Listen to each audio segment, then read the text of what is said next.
In this lesson, we'll be creating layer-based slices. Basically, it works on the premise that you pre-plan your Photoshop file so that all the unique items have their own layer, so that they're all on their own individual layer. Let me demonstrate here by going into my Photos folder, which I'll open up here, and I've got the three distinct photos you see in the middle of my page, all on their own separate layer.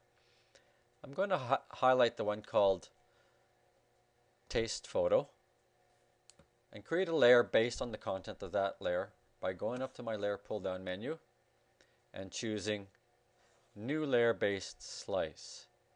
And lo and behold, it snaps around the object on that layer, and now I've got a user slice based on the content of that layer. And if I double click on that, I actually need to go to my Slice Select tool, double click on the slice, and I can see the name that's been applied to it. Now I want to use a more intelligent name, if you will, so I'm going to call it photo underscore taste and click OK. Now if I want to do more than one at a time, that's also possible. Let me just select the other two photos here by highlighting them in the layers panel, and I'll just use my command key on the Mac. It would be the control key on the PC to select more than one. And with those both selected, I can go up to my layer pull down menu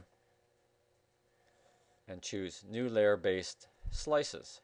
And again, it auto-generated layers based on the content of each layer. Now if I'm currently on my Slice Select tool. If I wanted to go in here, I could give these a name. So just to stick with the naming convention, I'll use photo underscore jackpack for that one. And for this one, well, you know what happened there. Let me just show you that. I believe they both got adopted name because they were both highlighted. Let me select that one uniquely, double click it, and modify that name. And this one, let's see, I'll name it C. Photo underscore C. And there we go. So as you can see there, I've got slices based on the content of the layer. Now let me show you some very cool things about this layer-based slice. Basically, if I resize or move anything, the slices will follow. So let me just highlight all three. I'm going to control click here. And if I was to move them upwards, I'll go to my move tool. I'm holding my shift key down as well, and I'm moving these photos up,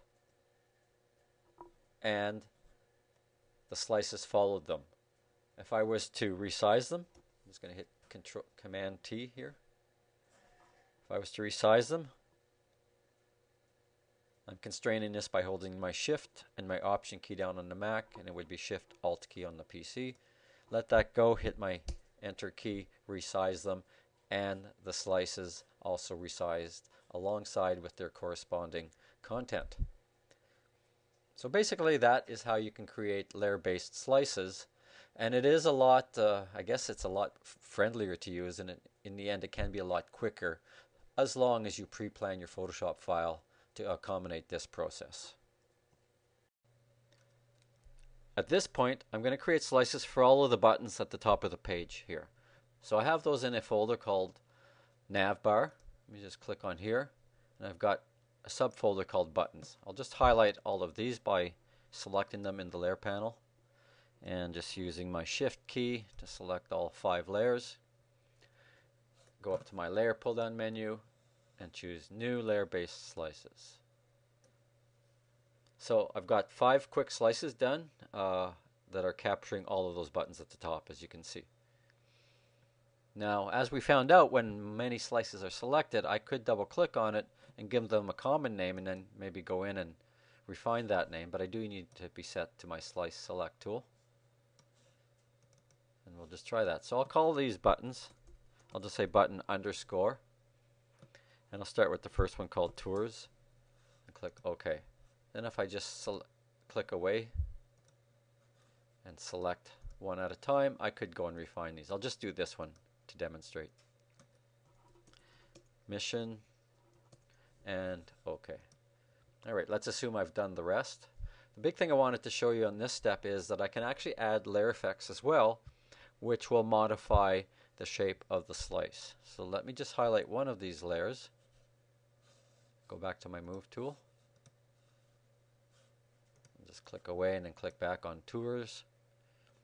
Go to my effects pull down menu and let's just give this an outer glow. And I can resize the glow, so I'm going to make it a bit bigger. And as soon as I click OK, pay attention to the slice for that button. There you go. And it's capturing all of the glow right down to its 0%.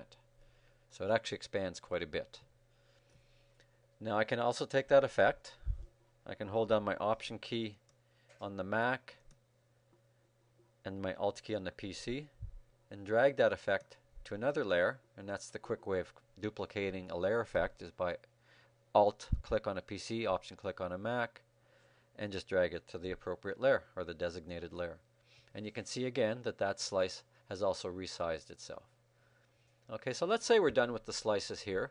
We have a number of layer-based slices, and the rest of these are auto-generated slices. So if I wanted to really capture that banner, I guess I probably would want to have to go in and make a slice with the slice tool, but I'm going to leave it. The next step here is to optimize these and save them as slices. So we would go up to File, Save for Web, and get a new dialog box. And when I'm on my Slice Select tool in this dialog box, I can actually decrease the view with my Command minus. I can select a layer or multiple layers and change the settings for the formatting. So I have JPEG, PNGs, and GIFs basically, and the quality of those various formats. So if I wanted to highlight that, make it a JPEG medium, it's as simple as that. If I want to select more than one slice, I would just hold my Shift key down and highlight them and set the common settings. Now these auto slices, if I click on them, if you notice in here on the auto slice there's an infinity symbol. What that means is that whatever I change this auto slice to, all the other auto slices will adopt that formatting. So for example, if I was to change this to a PNG 8, it would make all of these other ones that have the infinity symbol on them PNG 8. And let me just prove that. I'll click on one of these slices and then I'll click on here, and there you have it. And again, with that selected, I could change it to a GIF format, and if again I go to an auto slice, it has adopted that common formatting. So as you can see here, we can uniquely format single slices, groups of slices, or the auto-generated slices. Once I'm happy with my selections here, let me just select this. Okay, I click Save, and I get this dialog box. I want to just do images only, and under Settings, I'm going to go and put them in a folder named Images, and it is actually set to that, but I'm confirming it here. So I will create a folder called Images, and all of these images will. Then I click Save and designate where it needs to go. I'll just put them in this common lesson folder I've been using, and click Save.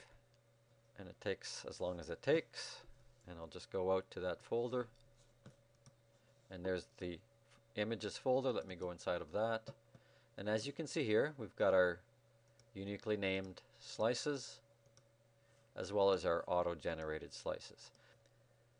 Now the auto-generated slices take on the name of the file underscore the numbered slice, and that's just in the number of sequence that they got created.